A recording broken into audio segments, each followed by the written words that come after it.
the human captain, had never been this far from home before. Captain Elias Carter stood on the landing platform of the Royal Gardens of Verales IV, watching violet winds ripple through fields of silver-leaf trees. The air shimmered faintly with bioluminescent spores that floated lazily under a sky that had two suns. It was beautiful, alien, and if he was being honest, terrifying. He had been told many things before arriving. Do not speak unless spoken to. Do not attempt humor. Do not make eye contact for longer than 3 seconds. The Queen of the Verali Dominion was one of the most powerful rulers in the galaxy. Her armies could shatter moons, her fleets could blot out stars. And yet, when the palace doors opened, Elias forgot all of that. She stepped out like a walking dream. Queen Seraphine Kalira, tall and graceful, with skin that shimmered like liquid amethyst and hair that floated slightly in the air, as if gravity itself dared not touch her. Her golden eyes glowed faintly, not with menace, but with the weight of someone who had seen centuries. "This is Captain Elias Carter of Earth," the herald announced, his voice echoing through the crystalline hall. Seraphine regarded him with cool curiosity. "You are smaller than I imagined." Elias grinned. "And you're taller than my last date." The hall went silent. Advisors exchanged horrified glances. Guards gripped their weapons. The herald nearly fainted. And the queen blinked. "Is this humor?" she asked, tilting her head. "Depends," Elias said. "Did it work?" There was a long, tense heartbeat, and then to everyone's shock, Seraphine laughed. It was soft at first, then bright and clear, echoing like music through the chamber. The courtiers stared in disbelief. "No one has dared to speak to me so boldly," she said. "It is refreshing." "Glad to be of service, Your Majesty," Elias bowed deeply. "I specialize in refreshing." Later that day, Elias found himself walking beside her through the royal gardens, flanked by towering crystal statues and flowers that hummed when the wind touched them. The guards followed at a respectful distance. "Earth is a young world," she said, glancing at him, "and yet its people speak to queens as if they were neighbors." "We're a bit strange that way," Elias said. "We don't really do the whole bow and scrape thing, makes our backs hurt." Seraphine smiled, faint but real. "You are bold. Boldness is often punished here." "And yet you laughed." "I did." She looked up at the twin suns above them. "Perhaps I needed to." They stopped before a pond that reflected the sky in shimmering violet. Her expression softened, and the weight of her crown, the invisible weight that held her shoulders straight and her voice steady, seemed to press heavier now. "Do you know what it means to be a queen, Captain?" she asked quietly. "Not really. I can barely keep my crew in line." "It means being a symbol, never weak, never uncertain, never human." Her voice cracked slightly on the last word, and Elias noticed, for the first time, how tired she looked behind the perfect regal mask. "Must get lonely," he said. She turned to him, golden eyes narrowing slightly, as if trying to decide whether to dismiss him or confide in him. "It is," she admitted. "I am a queen, but I just want—" She paused as if the words were too dangerous. "I just want to be loved as a woman." The confession hung between them like a fragile glass orb. Elias felt his heart twist. Here she was a ruler of 12-star systems, commander of 1,000 warships, and she sounded more vulnerable than anyone he'd ever met. "Well," he said gently, "I might not know how to love a queen, but I am pretty good at loving a woman." She stared at him for a moment, stunned, and then slowly her lips curved into the smallest, shyest smile. "You are impossible," she whispered. "I've been called worse." Over the next few days, their meetings continued, always under the pretense of diplomacy, always with guards and advisors lurking nearby. But each time, their conversations slipped further from politics and closer to something else. They talked about Earth and its ridiculous customs. She found the concept of pizza both fascinating and deeply suspicious. They laughed about misunderstandings in translation. He learned that one of his compliments roughly translated to, "You smell like a wise goat." They shared stories, she of ancient battles and lost lovers, he of near misses with asteroid storms and drunk space pirates. And somewhere between the laughter and the teasing, the space between them began to shrink. One evening, as the suns dipped below the horizon and the sky turned shades of rose and sapphire, Seraphine stopped on the balcony of her private chamber. Elias stood beside her, the cool wind brushing against his face. "Do you believe," she asked softly, "that two worlds so different can truly understand one another?" Elias looked at her, really looked. Past the crown and the jewels, past the fearsome reputation and divine aura. He saw a woman who had carried the galaxy on her shoulders for too long, who had never been allowed to simply be. "I think," he said, "understanding starts with a conversation, and maybe a few bad jokes." She laughed again, the same bright, unexpected sound that had started everything. And for the first time, she didn't look like a queen at all. She just looked like Seraphine. That night, long after he had returned to his ship, Elias stood by the viewport, staring at the glowing planet below. He had come to Vex'thul's IV as a diplomat, a negotiator for Earth's fragile alliance. But something in his chest told him that what was happening was far more dangerous and far more wonderful than any treaty. Somewhere down there, an alien queen was laughing again. And for reasons he couldn't explain, that felt like the most important mission he'd ever had. He didn't know where it would lead. He didn't know if it was foolish or forbidden. But one thing was certain. This was only the beginning. And maybe, just maybe, the galaxy was about to change forever. Captain Elias Carter had faced pirates, rogue AI fleets, and the occasional exploding reactor core. None of those things had prepared him for an afternoon tea with Queen Seraphine Kalira. The royal gardens were glowing under the twin suns, the air thick with the perfume of star-blooming flowers. Strange birds, or maybe they were plants with wings, fluttered above crystal fountains. Everything shimmered with a dreamlike beauty. And there, beneath an archway of golden vines, Seraphine poured him tea. It glowed faintly blue. He tried not to think about what it might do to his internal organs. "Relax, Captain," she said, her lips curling into a knowing smile. "It will not kill you, probably." "Probably is not the reassurance I was hoping for," Elias muttered, earning a soft laugh. They sat together at a small stone table, surrounded by petals that floated gently down from the sky. It was absurdly peaceful, too peaceful for a meeting between a human envoy and one of the most feared monarchs in the galaxy. "Tell me about Earth," she said, resting her chin on her hand. "Your oceans, your skis. I have seen your world only through reports and old data archives." Elias sipped the tea, surprisingly sweet, like honey and lightning, and began to talk. He told her about the smell of rain on hot pavement, about crowded cities where people argued and loved and laughed, about nights spent around a campfire, staring at the stars that now surrounded them. Seraphine listened with an expression he hadn't seen before, soft, almost wistful. "On my world," she said, "the stars are worshipped. We are taught that they are distant, eternal, unreachable. But you humans, you chase them.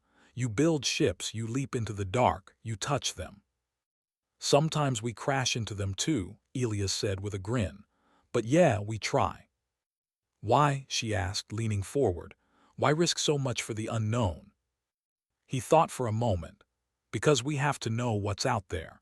Because there's always more to learn, more to see. Because even if the universe is dangerous, it's worth exploring."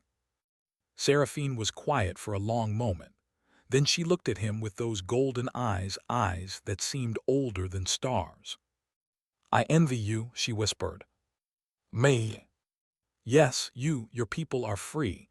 You can go where you wish, love who you wish." She sighed, and for a moment the queen was gone, replaced by a woman trapped behind invisible walls. "I am bound by duty, by centuries of expectation. Every step, every word, every breath chosen for me before I was born." Sounds like a cage, Elia said softly. It is, she admitted. A beautiful golden cage, and I wear it with pride, but sometimes I wonder what it would feel like to fly. Elias wanted to reach across the table to take her hand, but he didn't. Not yet. Instead, he offered her a small, crooked smile. You know, he said, humans have a saying. Even birds with broken wings can still dream of the sky. Seraphine blinked, startled. Then her lips curved into a faint, wistful smile. And do they ever fly again? Sometimes, he said. Sometimes they just need someone to help them up. The conversation grew lighter after that. They spoke of ridiculous Earth customs, like dancing badly in public or celebrating the day of talking like pirates. Seraphine found human humor endlessly confusing but secretly delightful. And when Elias described the chaos of an Earth city during rush hour, she nearly choked on her tea laughing. Your species, she said, still laughing, is either brilliant or completely insane. Why not both? He said, grinning. The sun was dipping lower now, painting the gardens in gold and violet, but neither of them moved. It felt too easy, too natural. And that terrified Seraphine more than anything. Captain, she said suddenly, her tone shifting, you must be careful. Of the tea, he teased. Of me? Her voice was quiet but firm. This, she gestured between them, cannot happen. A queen does not talk like this with a foreign envoy. She does not laugh with him. She does not feel anything. Elias looked at her for a long time. And what if she wants to? Her breath caught. Then she is a fool. Maybe, he said softly, or maybe she's just human. Silence stretched between them. The words hung heavy, dangerous, electric. Then Seraphine stood. I must go, she said, her voice distant, her eyes carefully empty again. It is late.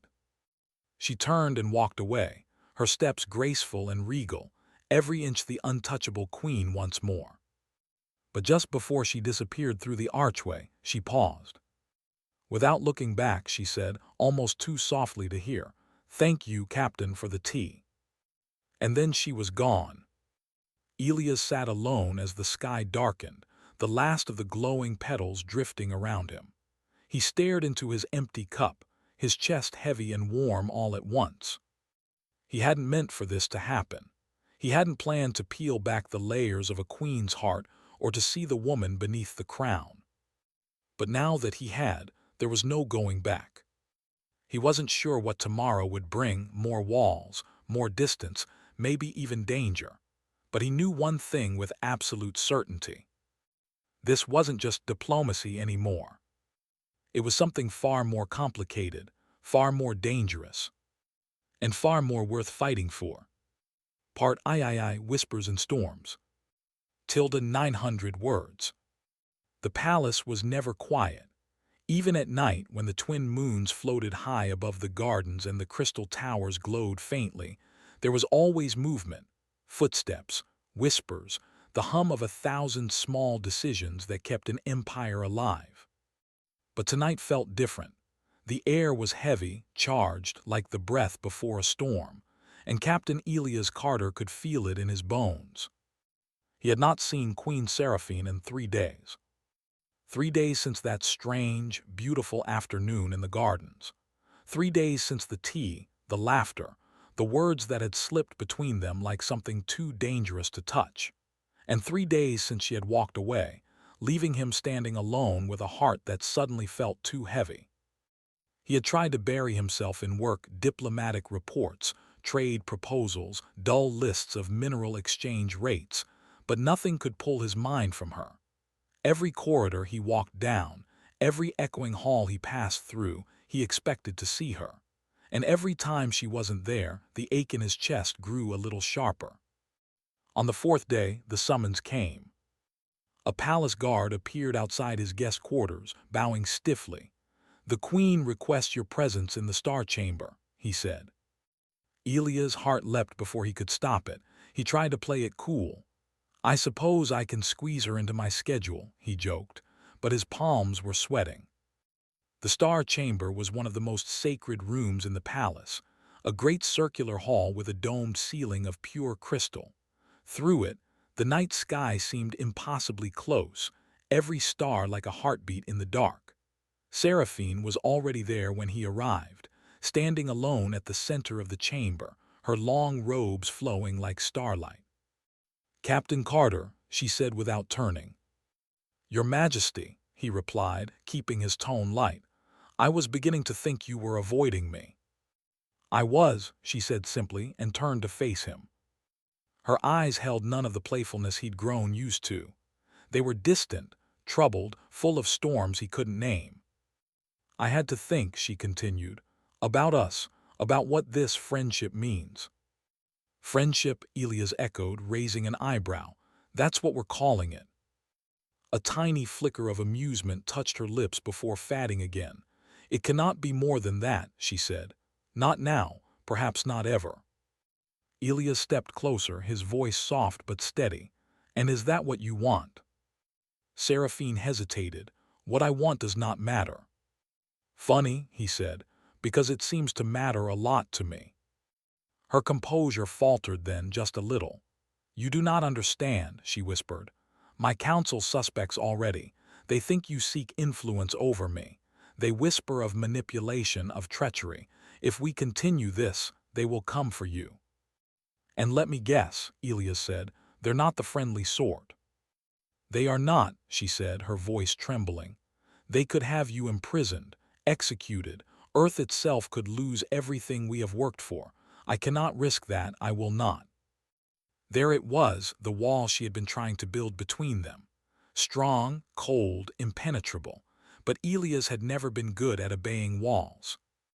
"Listen," he said quietly. "I didn't come here for politics. I didn't come here to win treaties or curry favor. I came here because someone needed me.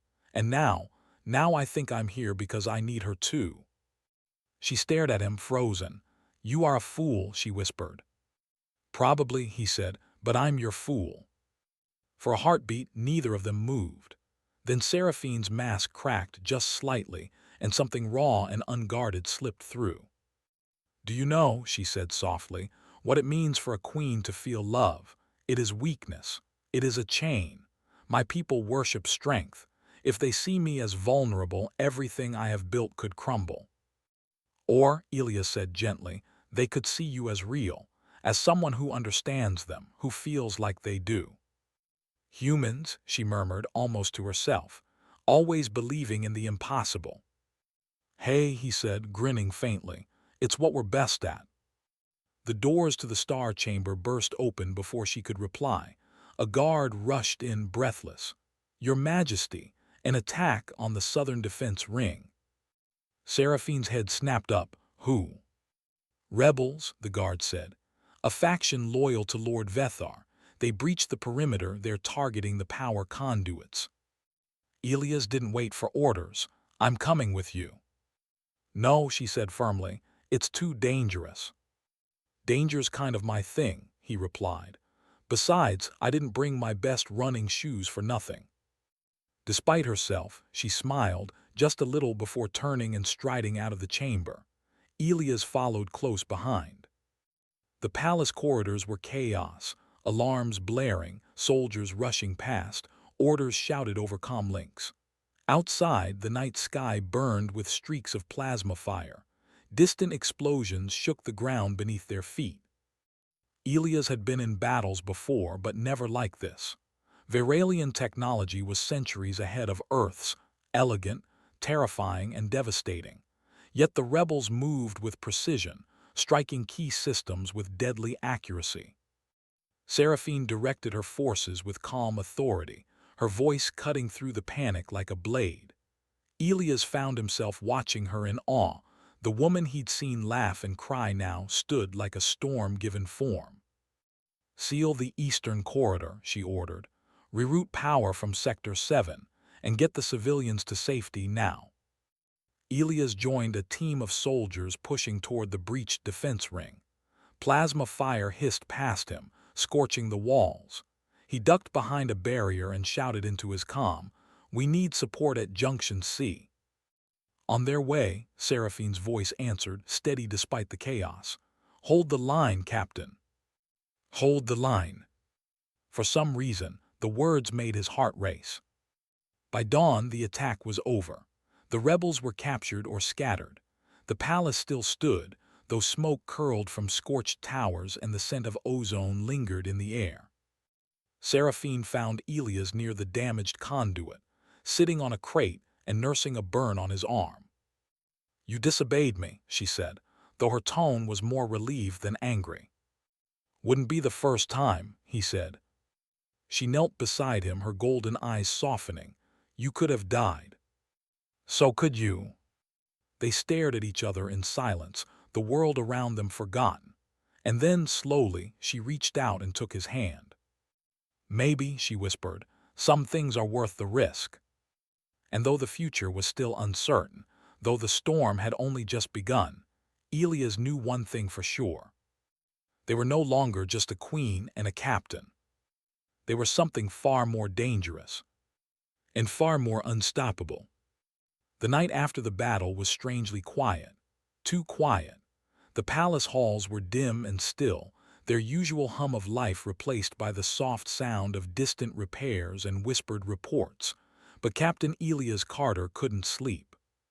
He stood alone on a balcony high above the city, the cool wind tugging at his jacket, staring out over the glittering lights of Vex'thul's IV.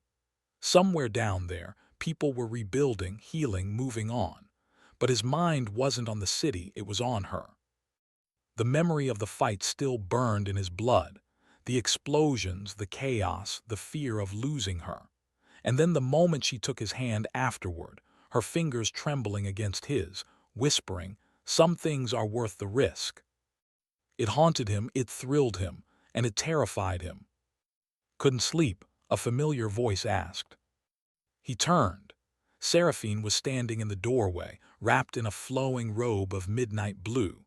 Without the crown, without the ceremonial armor or the weight of command, she looked almost ordinary, almost human.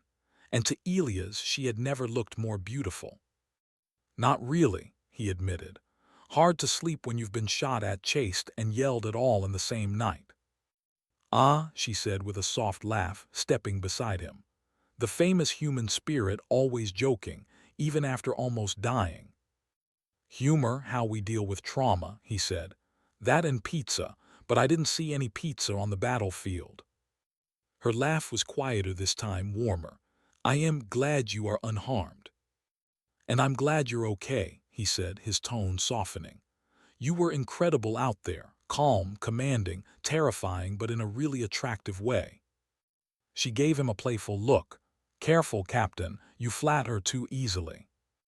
"Only when it's true." A silence settled between them, not awkward but charged. The city lights stretched far below, and above them the stars shimmered like scattered diamonds. Elias wanted to say something, something that mattered, but before he could, Seraphine spoke first. "The council is furious," she said quietly. "They see the attack as a sign of weakness. They blame me for it, for us." "For us," he repeated. "They believe you have clouded my judgment," she continued. "That I let my emotions guide me instead of logic, and perhaps they are not entirely wrong." "That's not fair," Elias said firmly. "You made the right calls, you saved lives. And yet they whisper that I am distracted, that my decisions are no longer solely for the throne." She turned to him, and for the first time Elias saw real fear in her eyes. "They are watching us, Elias. Every word, every glance. If they believe I have grown attached, they'll try to separate us." "They will do worse," she whispered. "They could strip me of power, or worse, they could make you disappear." The words hit him like a punch. He had expected obstacles, resistance, even anger. But the thought of her losing everything, or worse, of his presence putting her in danger, made his stomach twist. "So what do we do?" he asked quietly. Seraphine took a deep breath and looked out over the city. "We must be careful. If we are to continue this, whatever this is, we must do so in the shadows." "You mean keep it a secret?" "Yes," she met his gaze. At least until the council's power wanes, until the people trust me enough to rule on my own terms." Elias was silent. He hated the thought of hiding, of sneaking around corners and pretending nothing was there. But when he looked into her eyes, he knew he would do it. For her, he would do anything. "All right," he said with a crooked smile. "Secret lovers adds a little danger to the romance." "Danger," she repeated, amused. "Oh yeah, humans love secret romances. It's half the reason we watch dramas." Her lips curved into a small, reluctant smile. "You truly are impossible." "Always." Days passed and life in the palace returned to a tense sort of normal. The council convened endlessly, debating security measures and interrogating captured rebels. Seraphine resumed her queenly duties, all cool grace and calm authority. But beneath the surface, something had changed. When their eyes met across a crowded hall, there was a spark. When their hands brushed while passing a datapad, there was a pulse. When they found themselves alone, even for a moment, there was fire. They shared secret walks in the moonlit gardens, stolen conversations in forgotten corridors, laughter whispered behind closed doors, and in those stolen moments, Seraphine was not a queen and Elias was not a captain. They were just two people, hopelessly entangled in something bigger than themselves. Yet even in those brief, perfect moments, the shadow of danger loomed.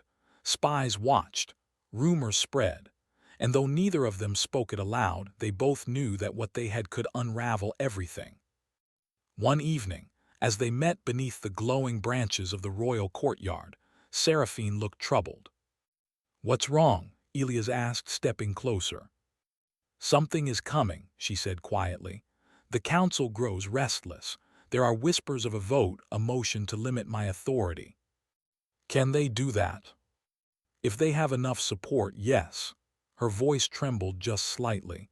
"And if they succeed, I will become a figurehead, a puppet, and she stopped herself, "and I will have no power to protect you."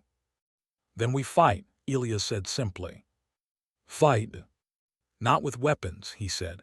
"With hope, with reason, with everything we are. Humans have faced worse odds before and still stood tall, and you're stronger than they know." Her golden eyes searched his face. "And if we fail?" "Then we fall together." There was a heartbeat of silence, then she stepped forward and kissed him. It was soft, almost desperate, filled with fear and promise all at once. When they finally pulled apart, she rested her forehead against his. "Then together it is," she whispered. The storm was coming, they could both feel it. But as the night wind wrapped around them and the stars burned bright above, Elias realized something important. This wasn't just about love anymore. It wasn't just about a queen and a captain. It was about changing everything. And neither of them was going to run. The days after the council's announcement were anything but peaceful. Rumors spread through the palace like wildfire, whispers of betrayal, accusations of weakness, and endless speculation about the human captain and the queen who might be falling in love with him. Everywhere Elias walked, he felt eyes on him, some curious, some cold, some openly hostile. But he had expected that. What he hadn't expected was how much it would hurt to see Seraphine carrying the weight of it all. She still wore her crown, still spoke with the same calm authority, still ruled with wisdom and strength. But Elias could see the exhaustion beneath her perfect exterior, in the way her hands trembled slightly when she thought no one was watching, in the way her smile sometimes didn't quite reach her eyes. And worst of all, he knew he was part of the reason. "Tell me honestly," Elias said one evening as they sat together in the secret garden beneath the palace, where they often met in the quiet hours after midnight. "Is this my fault?" Seraphine blinked. "What?" "This, all of it, the council turning against you, the whispers, the threats. Maybe if I hadn't shown up, if I hadn't," he sighed, "if I hadn't cared about you, none of this would have happened." "Do not say that," she said firmly, her golden eyes locking with his. "Do not ever think that." But it's true, he insisted. I complicated everything. I made your life harder. Elias, she reached out and took his hand, squeezing it gently. You did not make my life harder. You made it real. He stared at her, stunned into silence. For so long, she continued softly, my life was nothing but duty and tradition. I wore the crown, I spoke the words, I played the role, but I was never alive, not until you. The words wrapped around him like a warm blanket, and for a moment the fear melted away. Do you regret it? He asked. She smiled faintly, every day and not once. The next morning, chaos erupted again. A member of the royal council, Lord Vex'thul, one of Seraphine's fiercest opponents, took the podium during a public assembly and accused her of treason against her own people. He claimed she was being manipulated by a human agent. He claimed she was placing the Dominion's safety at risk. And worst of all, he called for a vote to strip her of her authority. The chamber exploded into argument. Loyalists shouted in her defense. Opponents demanded her abdication. And through it all, Seraphine sat tall and composed, her face a perfect mask of serenity, even as the storm raged around her. Elias watched from the shadows, his fists clenched. Every word was like a dagger, and he wanted nothing more than to step forward and shout the truth. But this was her fight, her people, her throne. When the session finally ended, Seraphine found him waiting in the quiet of her private chambers. They're planning a vote, she said quietly, in 3 days. And if they win, then I lose everything. The silence stretched between them. Elias wanted to say it would be fine, that they'd figure it out, but the words felt empty. So instead, he asked the only question that mattered. What do you want to do? Seraphine looked out the window at the twin moons rising over her city. Part of me wants to fight, she admitted, to stand before them and tear down their lies piece by piece. But another part, she turned back to him, and for the first time he saw something like fear in her eyes. Another part of me wants to run, to leave it all behind, with you. Elia's heart skipped. You mean? Yes, she whispered. We could disappear. There are worlds beyond their reach, places where no one would care if a queen loved a human. The thought was tempting, more tempting than he wanted to admit. The idea of leaving the politics, the danger, the endless threats behind and just being together. No more hiding, no more fear, just them. But he knew her too well. You'd never forgive yourself, he said gently. Her lips parted, but no denial came. She knew he was right. She was not meant to run. She was meant to lead. I'm not leaving without you, he said firmly. But I'll stand beside you. Whatever happens, fight or flee, we do it together. Tears shimmered faintly in her golden eyes. She stepped forward and wrapped her arms around him, pressing her forehead against his chest. Together, she whispered.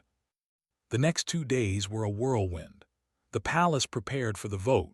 Speeches were written, alliances forged, strategies planned. Seraphine's supporters worked tirelessly to sway undecided council members, while Vex'thul's faction spread propaganda and fear. Through it all, Elias remained by her side, a steady presence, a quiet source of strength.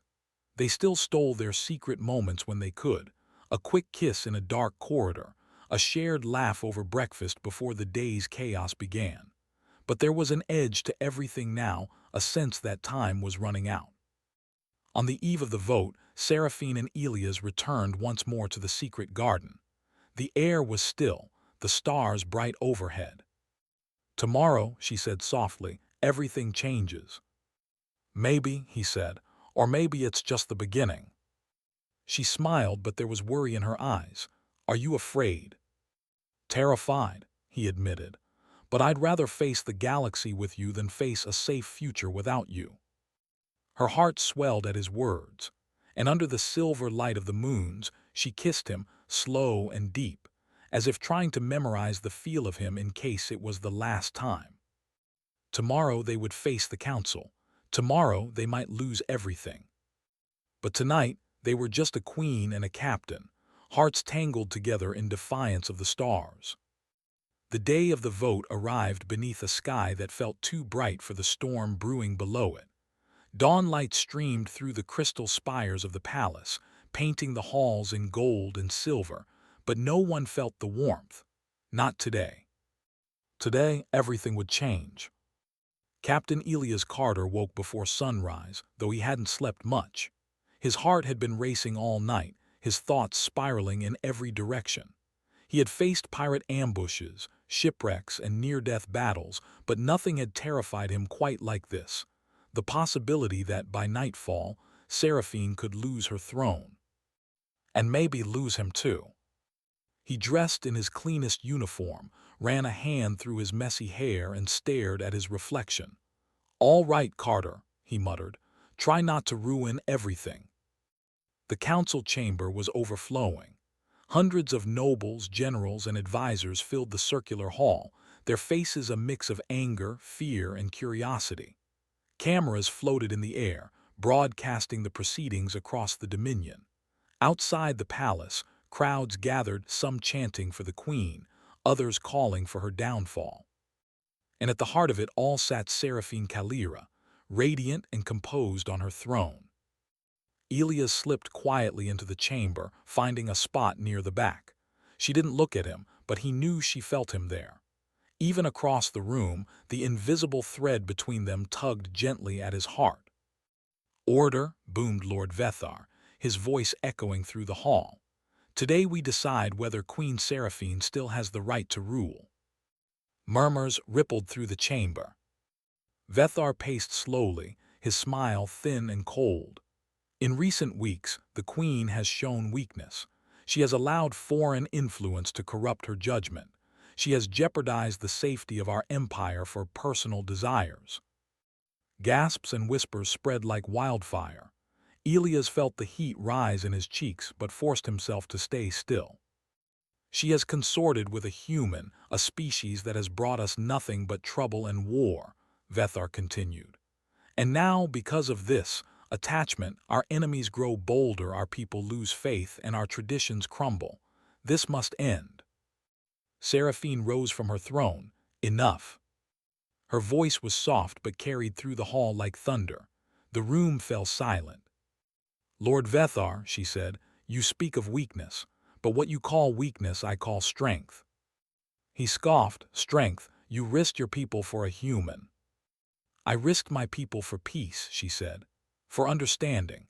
The humans are not our enemies. They are explorers, dreamers, flawed, yes, but full of courage and hope. They remind us of who we once were." A murmur of agreement swept through the room. "And as for this human," she continued, her voice steady but her hands trembling slightly, "yes, I care for him, deeply, and I will not deny it. But that does not make me less of a queen. It makes me more. Because a ruler who cannot feel, who cannot love, who cannot see the worth in those unlike herself, that is a ruler unfit to lead." The chamber erupted into shouts, some furious, some cheering.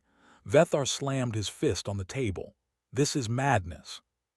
"No," Seraphine said firmly, "this is evolution."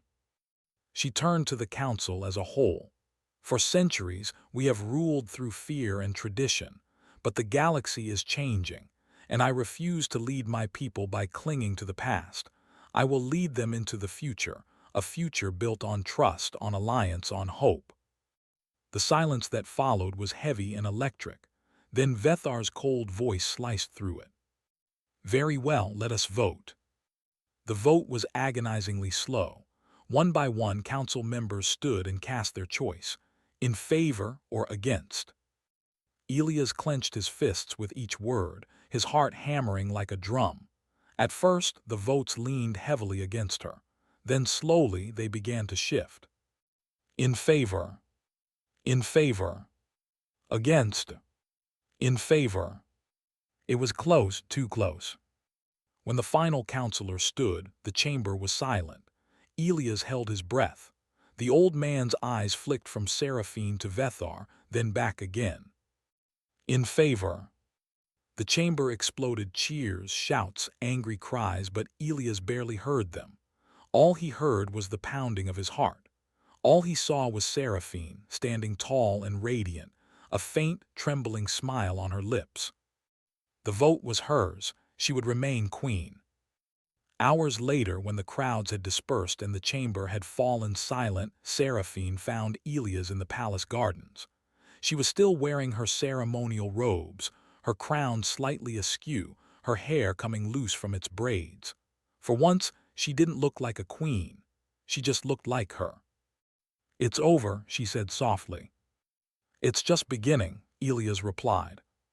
She smiled faintly and stepped closer, her hands brushing against his. "I thought I had lost everything today." "You didn't," he said. "You just proved you're stronger than all of them." "And you," she murmured, "you gave me the courage to try." Their eyes met, and then she kissed him. It wasn't the hesitant, stolen kiss of secret meetings. It was fierce, bold, full of everything they had risked and everything they had won. When they finally pulled apart, they were both breathless, laughing quietly against each other's skin.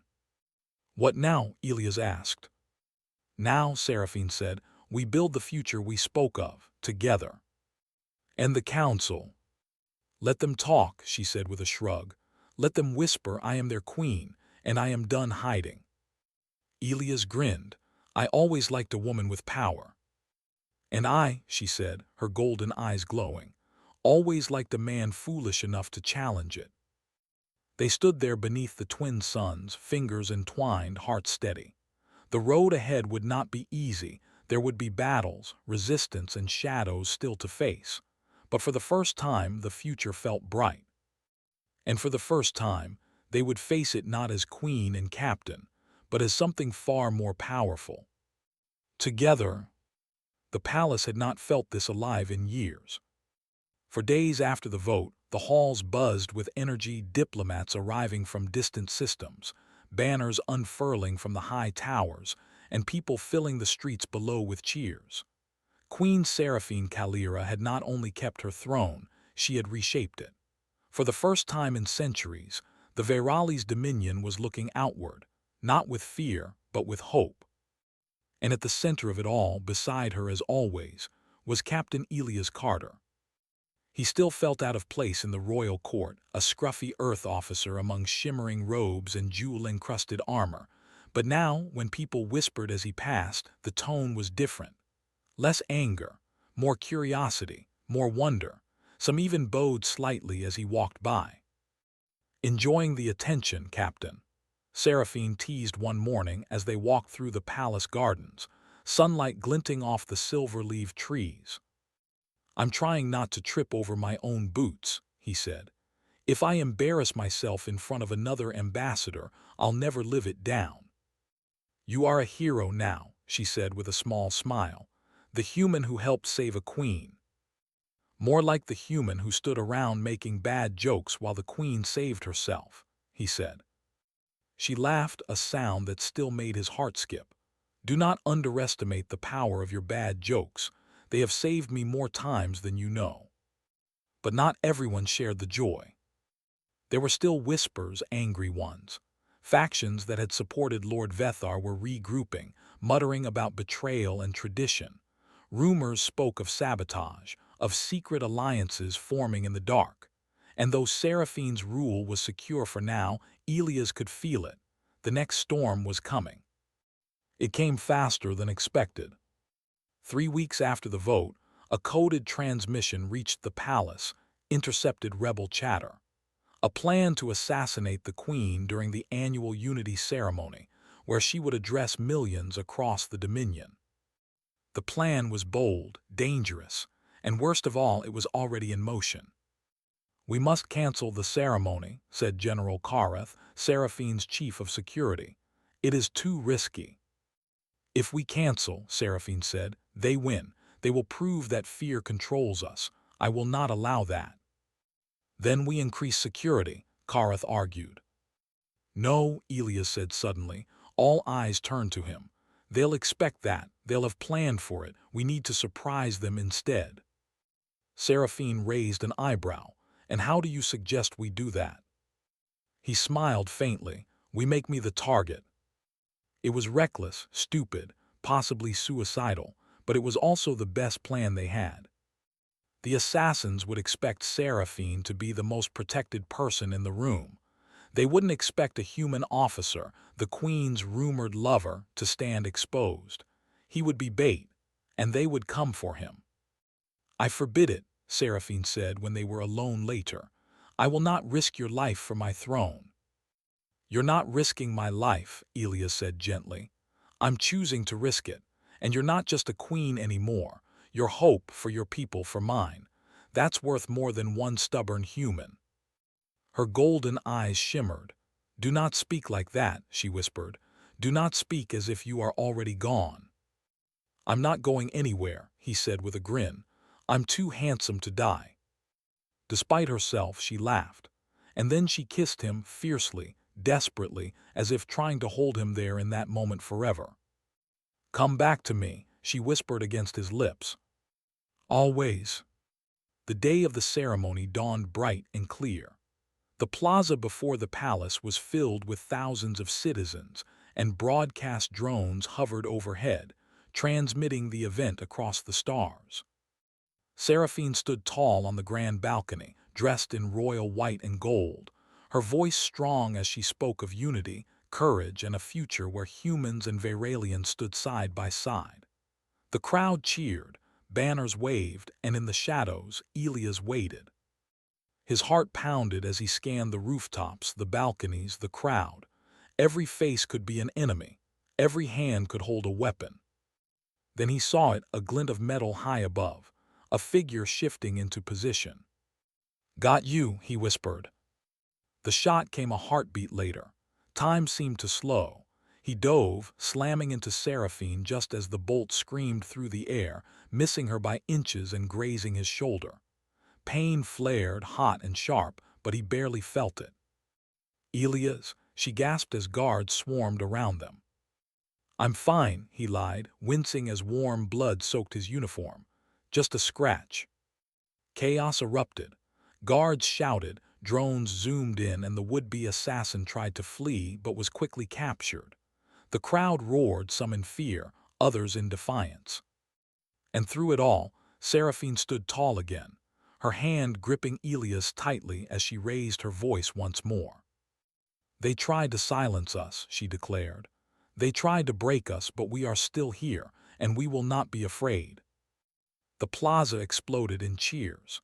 The rebellion's message was lost, drowned beneath a wave of unity and hope. Later, after the crowd had gone and the assassin was in custody, Seraphine sat beside Elias in the royal medical chamber. His shoulder was wrapped in bandages, and though he was pale, he was smiling. "See," he said, "told you I'd come back." "You are a fool," she said softly. "A brave, reckless fool." "You're brave, reckless fool," he corrected. Her smile was shaky but real. "Yes, mine." They sat in silence for a while, the weight of the day slowly lifting.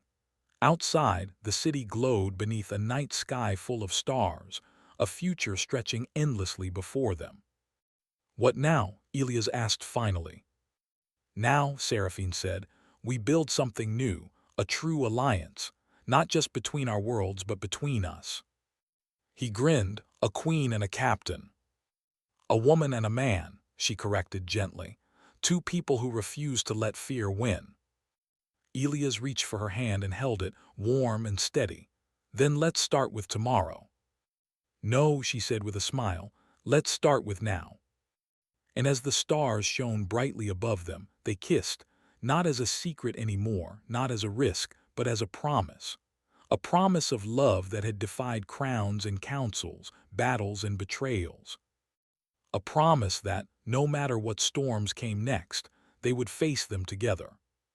Because in the end, love, human and alien, impossible and beautiful, was the most powerful force in the galaxy. Years passed, and the galaxy changed with them. The Vairali's dominion and Earth forged an alliance stronger than anyone had dreamed. Trade flowed freely between worlds. Joint fleets explored the edges of the unknown. Children on both planets grew up learning each other's languages. sharing stories of bravery and love, stories that always seemed to include a certain queen and a certain human captain. Seraphine and Elias never had an easy path. There were new crises, fresh rebellions, and long nights spent planning how to hold their worlds together. But they faced every challenge side by side, partners, equals, lovers. One quiet evening, as they walked through the palace gardens where their journey had begun, Seraphine slipped her hand into his. The stars above shimmered like they were smiling down. "Do you ever regret it?" she asked softly. "Not for a second," he said, kissing her knuckles. "The universe is vast and terrifying, but I'd face every corner of it again as long as I'm with you." She smiled, her heart light. "Then let's see where the stars take us next." And hand in hand, Queen and Captain stepped forward, not toward an ending but a forever.